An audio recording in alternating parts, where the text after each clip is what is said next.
Hi guys! I discovered something sa 7-Eleven. Ito siya. Cafe natin. Delicious but not too sweet. Sabi dito. Sabi dyan. Yan. Try natin. Milk cream donut siya guys. Milk cream donut. So, try natin siya. Napanood ko kasi sa isang vlog. Pareho daw siya ng Bavaria ng Mr. Donut ba yun? Or Dunkin'. Ito siya guys. Malambot. Charan. Ah, may cream talaga siya. Yan siya guys, oh. Oh, diba? Ang dami niyang cream.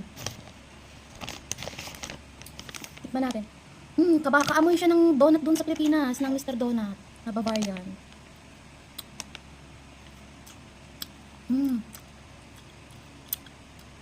I think mas masarap to kasi medyo sweet yung sa labas niya, pero yung cream niya hindi siya ganun katamis. Kasi yung sa Mr. Donut, kaamoy niya din. Ang sarap nito guys. Binili ko kagabi, nilagay ko sa ref para masarap siya ng malamig. 135 lang siya, 135 NT. Although mahal.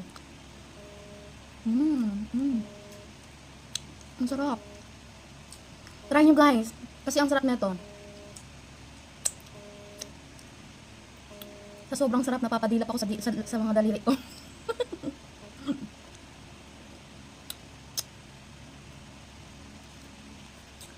Perfect to pag may cafe latte. Bihira kasi ako mag-coffee. So guys, buy na rin kayo sa 7-Eleven. Masarap siya. Good deal.